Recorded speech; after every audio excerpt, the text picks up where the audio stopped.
오늘 우리에게 주시는 하나님 말씀은 사무엘상 6장 13절에서 21절 말씀입니다. 벳세메스 사람들이 골짜기에서 밀을 베다가 눈을 들어 궤를 보고 그 본 것을 기뻐하더니 수레가 벳세메스 사람 여호수아의 밭 큰 돌 있는 곳에 이르러 선지라 무리가 수레의 나무를 패고 그 암소들을 번제물로 여호와께 드리고 레위인은 여호와의 궤와 그 궤와 함께 있는 금 보물 담긴 상자를 내려다가 큰 돌 위에 두매 그 날에 벳세메스 사람들이 여호와께 번제와 다른 제사를 드리니라. 블레셋 5 방백이 이것을 보고 그 날에 에그론으로 돌아갔더라. 블레셋 사람이 여호와께 속건 제물로 드린 금 독종은 이러하니 아스돗을 위하여 하나요, 가사를 위하여 하나요, 아스글론을 위하여 하나요, 가드를 위하여 하나요, 에그론을 위하여 하나이며 드린 바 금 쥐들은 견고한 성읍에서부터 시골의 마을에까지 그리고 사람들이 여호와의 궤를 큰 돌에 이르기까지 5 방백들에게 속한 블레셋 사람들의 모든 성읍들의 수대로였더라. 그 돌은 벳세메스 사람 여호수아의 밭에 오늘까지 있더라.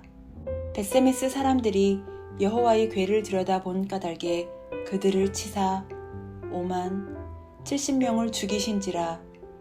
여호와께서 백성을 쳐서 크게 살육하셨으므로 백성이 슬피 울었더라. 벳세메스 사람들이 이르되 이 거룩하신 하나님 여호와 앞에 누가 능히 서리요, 그를 우리에게서 누구에게로 올라가시게 할까 하고 전령들을 기럇 여아림 주민에게 보내어 이르되 블레셋 사람들이 여호와의 궤를 도로 가져왔으니 너희는 내려와서 그것을 너희에게로 옮겨가라.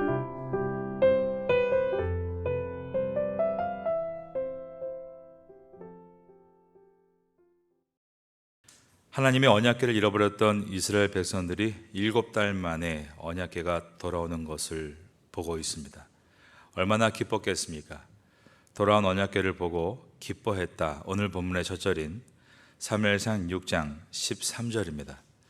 벳세메스 사람들이 골짜기에서 밀을 베다가 눈을 들어 궤를 보고 그 본 것을 기뻐하더니 13절에 그들이 여호와의 궤를 기뻐했다. 그리고 나서 뭘 했는가 하면 여호와께 제사를 드립니다.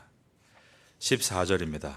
수레가 벳세메스 사람 여호와의 밭 큰 돌 있는 곳에 이르러 선지라 무리가 수레의 나무를 패고 그 암소들을 번제물로 여호와께 드리고.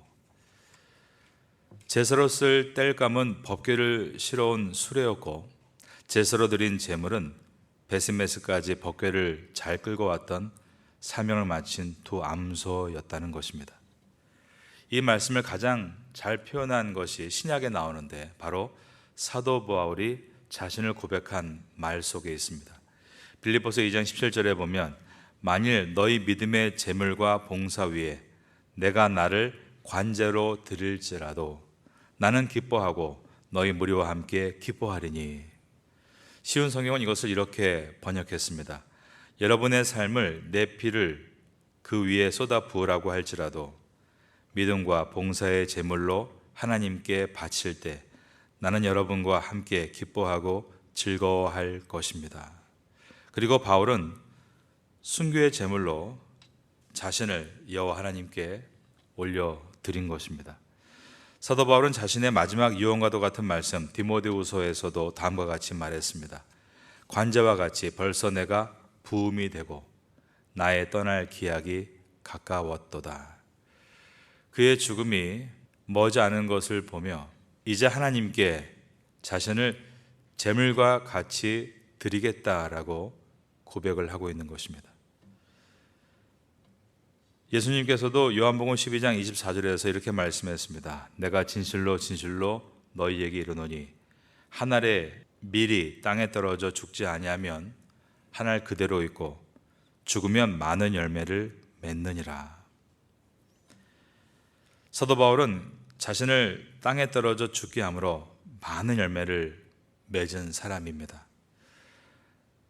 벳세메스로 향해 걸어가고 있는 이 두 제물 암소와 같이 사도 바울은 그렇게 인생을 살았다라고 고백했고 그렇게 인생을 마쳤습니다. 예수님은 십자가에서 어린 양으로 죽으심으로 관자와 같이 죽는 것이 무엇인지를 우리에게 보여주셨습니다. 온 인류의 죄를 대속하는 속죄제와 화목제물이 되셔서 하나님과 인간의 단절됨을 회복시켜 주신 것입니다. 그런 주님께서 말씀하기를 내가 진실로 진실로 너희에게 이르노니 한 알의 밀이 땅에 떨어져 죽지 아니하면 한 알 그대로 있고 죽으면 많은 열매를 맺느니라 라고 하셨습니다. 오늘 본문에서 벳세메스로 향해 가는 이 두 암소는 그러므로 우리의 인생을 표현한다라고 말할 수 있습니다. 당장 죽으라는 말씀이 아닙니다. 우리 한 번뿐인 일생은 어차피 지나갑니다. 이 일생을 우리가 어떤 태도로 살아야 하는가를 말하고 있는 것입니다. 성경 말씀에 보면 살리라라는 내용이 아주 많이 들어 있습니다. 아모스서 5장 6절에 보면 너희는 여호와를 찾으라 그리하면 살리라라고 했습니다. 하박국 2장 4절에는 의인은 그의 믿음으로 말미암아 살리라라고 했습니다. 누가복음 10장 28절에서 예수님께서 이르시되 내 대답이 옳도다 이를 행하라 그러면 살리라. 요한복음 6장 58절에서도 이것은 하늘에서 내려온 떡이니 조상들이 먹고도 죽은 그것과 같지 아니하여 이 떡을 먹는 자는 영원히 살리라. 로마서 1장 17절에도 복음에는 하나님의 의가 나타나서 믿음으로 믿음에 이르게 하나니 기록된 바 오직 의인은 믿음으로 말미암아 살리라. 고린도전서 9장 14절에도 복음 전하는 자들이 복음으로 말미암아 살리라 라고 했고 고린도후서 13장 4절에도 하나님의 능력으로 그와 함께 살리라 라고 했습니다. 그런데 예수님은 이 어떻게 살 것인가에 대한 총체적인 답변으로 이렇게 말씀하셨습니다. 자, 저를 한번 따라하겠습니다. 살고자 하면 죽고 죽고자 하면 살리라. 벳세메스의 두 암소와 같이 자신의 사명을 끝까지 감당하는 것, 그것이 성도의 삶이라고 성경은 말씀하고 있는 것입니다. 죽는 것이 아닙니다.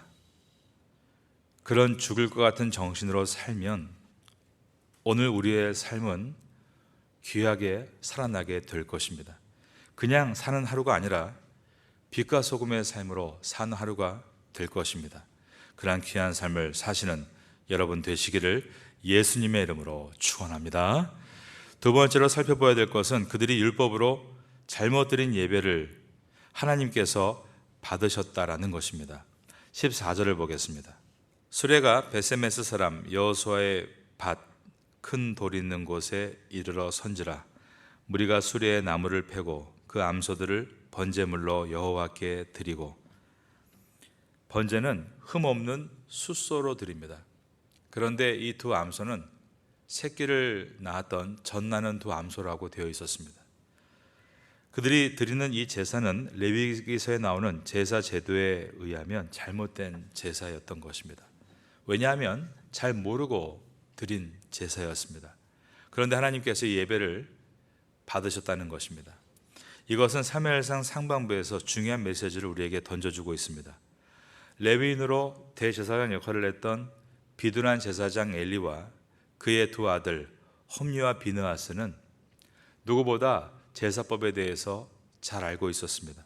그러나 그들의 마음은 하나님 앞에서 신령과 진정의 마음은 이미 물 건너 가 있었습니다.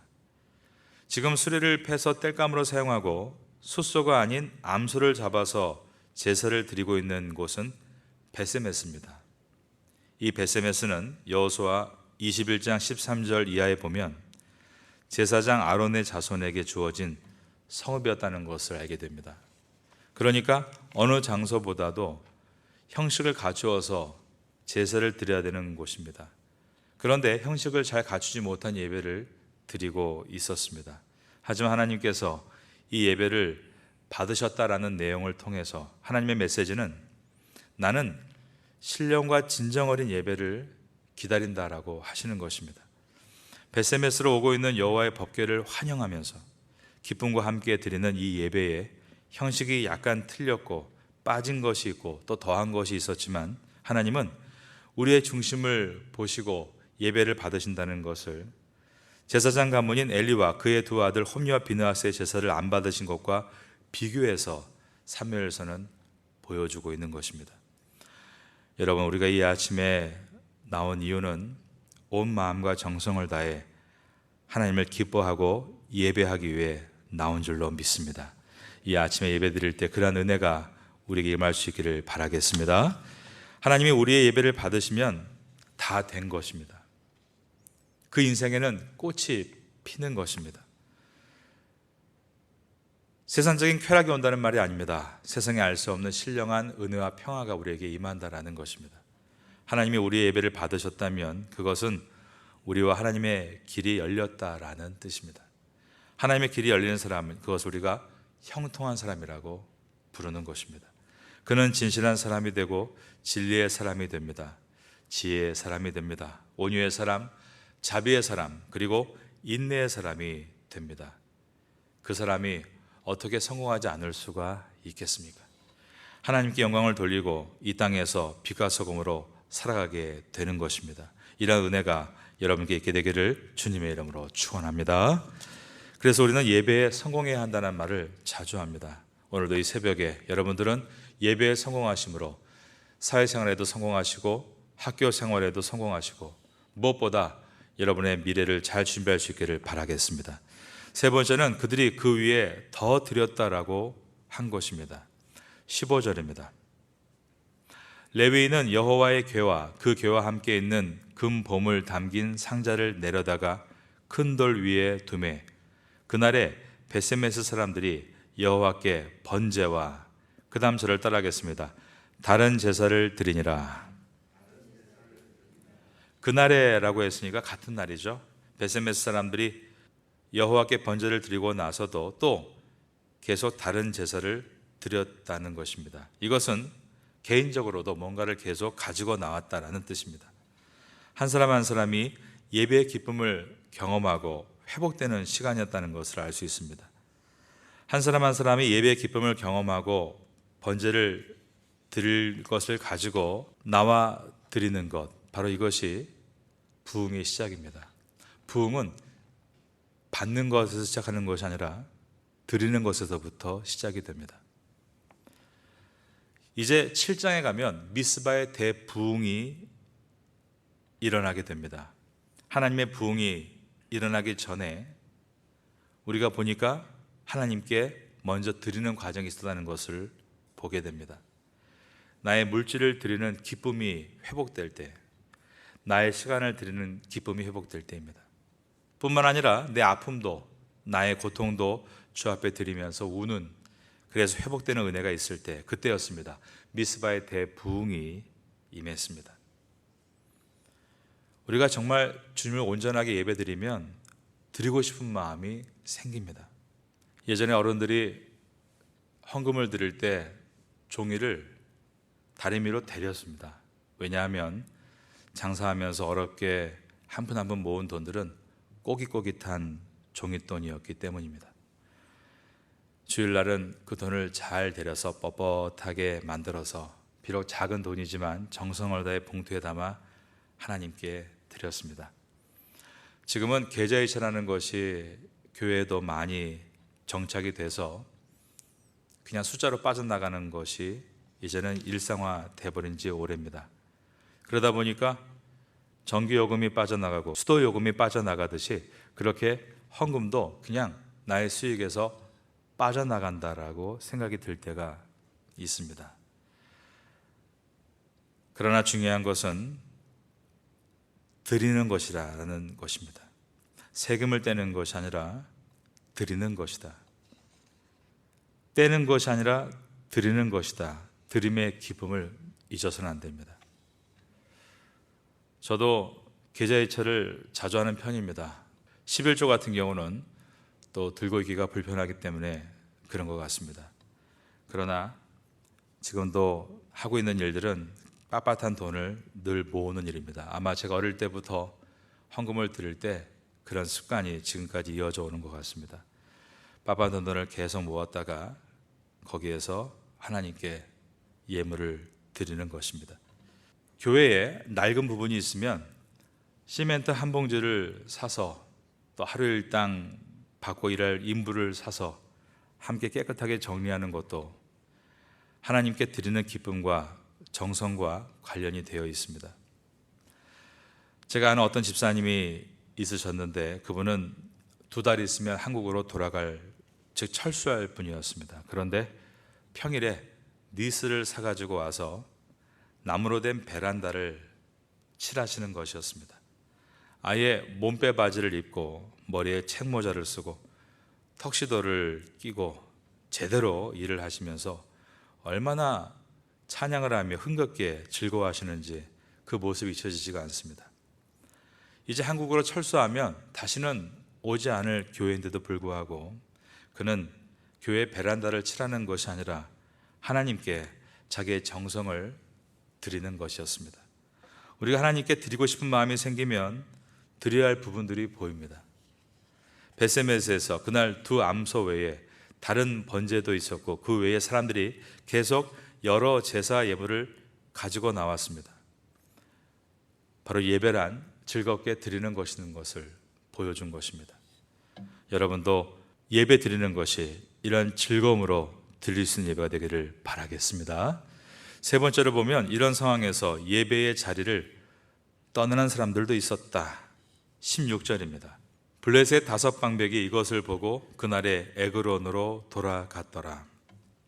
이들이 7개월 동안 다곤 신상이 엎어지고 신상의 머리와 손목이 잘리고 사람들이 독종으로 고통을 받고도 이 법궤를 놓아주지 않은 것은 이 법궤가 가지고 있는 효염 때문에 욕심으로 계속 붙잡아 둔 것입니다. 하지만 할 수 없어. 이제는 더 이상 버틸 수가 없어서 전나는 2 암소를 묶어서 곧장 베세메스로 간다면 정말 이스라엘 하나님은 크고 위대한 분이라서 다손 신상의 머리를 부수고 지금까지 독종을 일으키신 것이다 라고 믿을 것이고, 만약에 이 소가 베세메스로 가지 않고 빙빙 돌다가 다시 외양간으로 돌아오게 된다면 역시 법궤는 어떠한 요염한 효력 있는 보물이라고 생각을 하고 계속 그것을 어떻게 해서든지 가지고 있어 보려고 했습니다. 그런데 베세메스로 곧장 가는 것입니다. 그리고 그 소들이 장엄하게 사명을 마치고 번제로 드려지는 것까지 다 지켜보았습니다. 그러면 그 다음 과정은 무엇이어야 합니까? 그들은 여호와를 믿고 여호와께 돌아와야 하는 것입니다. 마치 예전에 요나가 니느웨 성에 심판의 복음을 전했을 때 니느웨 왕부터 모든 백성이 돌아왔던 것처럼 말입니다. 그런데 그들은 그냥 자기의 진영인 에글론으로 갔다라고 되어 있습니다. 이것은 그들이 쿨하게 패배를 인정했다는 얘기가 아닙니다. 하나님을 끝까지 하나님으로 인정하지 않았다라는 뜻입니다. 아무리 하나님께서 큰 기적을 보여주셔도 믿지 않는 이런 안타까운 일들이 오늘날도 있습니다. 그런데 이런 안타까운 사람들이 우리 가족에게도 있다는 것입니다. 우리 주변 사람들에게도, 친구들에게도 있는 것입니다. 이런 말 하는 사람도 있습니다. 네가 병 낫는 거 보면 내가 믿겠다. 네가 학교 붙으면 내가 믿겠다. 너 좀 돈 버는 거 보면 내가 믿겠다. 교회 가겠다. 그런데도 오늘 이 블레셋 방배들처럼 안 믿고 그냥 돌아가는 것입니다. 혹시 여러분 주변에 그런 분들 있지 않습니까? 그분들을 위해서 우리는 해야 될 일이 중보 기도입니다. 19절을 보겠습니다. 베세메스 사람들이 여호와의 궤를 들여다본 까닭에 그들을 치사 50,070명을 죽이신지라. 여호와께서 백성을 쳐서 크게 살육하셨으므로 백성이 슬피 울었더라.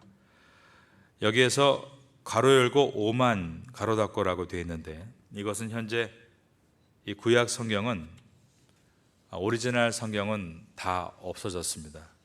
모두가 사본들입니다. 그래서 기독교 신학에서는 사본학이라는 중요한 신학이 있습니다. 오늘날 우리가 보는 이 사본들은 사실은 약간의 차이들을 보입니다. 아주 약간입니다. 왜냐하면 그 당시에 성경을 필사하는 사람들은 우리도 지금 필사하고 있지 않습니까? 우리와 다르게 먼저 목욕을 하고 기도하고 필사를 시작합니다. 그때 여호와란 이름이 있으면 다시 일어나서 기도하고 무릎 꿇고 필사하면서 한 장의 글자 숫자를 다 계산해서 그 뒤에 수를 적습니다. 그러므로 오타가 나지 않도록 그렇게 귀하게 필사를 이어갔습니다. 하지만 그럼에도 인간이 베낀 것이기 때문에 사본들 간에 아주 약간 차이가 나는 경우가 있습니다. 바로 이런 경우입니다. 이럴 때는 괄호로 표현합니다. 왜냐하면 하나도 유실되지 않게 하기 위한 필사자들의 노력입니다. 성경에서 아주 조금, 그렇게 조금 이러한 내용들이 나타나게 됩니다. 사실 괄호 안에 있는 5만 명은 너무 큰 숫자입니다. 왜냐하면 베세메스가 큰 성읍이 아니었기 때문입니다. 그러므로 가로 옆에 있는 70명이 맞다라고 여겨집니다. 번역의 오류라고 생각되지만 성경의 권위를 하나도 땅에 떨어지지 않기 위한 노력입니다. 그래서 괄호로 표현했습니다. 이 부분에서 중요한 것은 법궤를 열어보다가 죽은 사람의 숫자가 5만 명이다, 70명이다가 아닙니다. 법궤를 대하는 태도가 또 예전으로 돌아가려고 한다는데 문제가 있습니다. 법궤를 효험이 있는 보물로 법궤를 이용하려고 또 전쟁터에 가지고 가려는 그러한 마음을 다시 보여주고 있다는 것이 문제입니다. 그러다가 법궤를 잊어버리지 않았습니까? 그런데 그 법궤를 다시 효험한 보물로 여겨서 욕심의 눈이 띄어지고 있다고 나와 있는 것입니다. 하나님을 여겨드리지 않고 계속해서 어떤 능력 있는 이용물로 필요로만 보려고 할 때 우리에게는 이러한 비극이 계속 일어날 수밖에 없다라는 가르침입니다. 우리가 그렇지 않은가 돌아봐야 합니다. 예를 들어서 솔로몬의 1000번째 말씀을 듣고 어떤 분이 1000번째를 합니다. 우리가 가져야 될 자세는 끝까지 예배의 자리에 서 있는 솔로몬의 모습입니다. 하지만 1000번째가 무슨 효험이 있다라고 생각을 하고 내 계획을 이루려는 데에 이용물로 사용하려고 한다면 그것은 성경의 가르침이 아닙니다.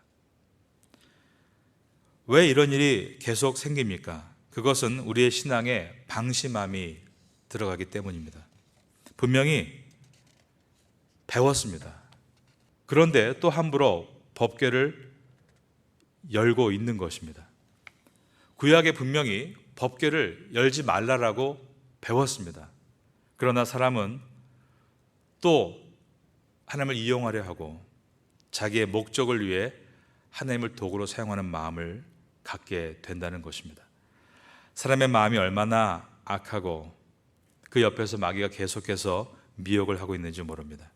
은혜 받아도 그렇습니다. 계속 미혹해 들어옵니다. 그러므로 이 새벽 가운데 우리는 하나님 앞에 깨어 기도하기를 사모하며 하나님 내 속에 그러한 잘못된 마음들이 있다면 바꿔주시고 배운 것을 기억나게 도와주시고 바른 진리에 서게 해달라고 간구해 나가야 하는 것입니다. 정말 죄의 실체는 선악 앞에 서 있는 마귀의 미혹과 그 미혹에 서서 선악과를 바라보고 있는 인간의 눈입니다. 그것을 먹으면 안 된다라고 배웠습니다. 그런데 계속 미혹에 마음을 뺏기니 먹어야겠다는 생각뿐입니다. 법궤를 함부로 열지 말아야 한다라고 들었습니다. 그런데 보암직도 하고 먹음직도 하고 지혜롭게 할 만큼 탐스럽기도 한 이 죄의 유혹은 인간을 또 정신을 흔들어 놓고 다시 죄를 짓도록 이끄는 것입니다. 그런데 그 다음이 문제입니다. 죄를 짓고 난 다음에 그 죄의 부담감이 얼마나 크게 밀려오는지 모릅니다. 이 정도쯤이야 라고 생각했는데 그렇지 않습니다. 저는 그래서 오늘 본문의 19절을 보면서 괄호 안에 5만 명을 우리의 레마로 받기를 바랍니다. 여러분, 어마어마한 비참한 결과가 죄의 결과라는 것입니다. 그러니 우리는 깨어 있어야 한다는 것을 오늘 본문을 통해서 배워야 합니다. 새벽에 나온 여러분들은 하나님의 은혜를 통해서 완벽할 수는 없지만 깨어있는 성도가 되어 가심으로 이러한 위기 가운데 또 과거와 같이 죄악에 빠져서 후회할 일을 만드는 것이 아니라 이 말씀을 내 심령의 레마로 삼아서 그러한 일을 이기고 열매를 얻는 성도가 되시기를 예수님의 이름으로 축원합니다.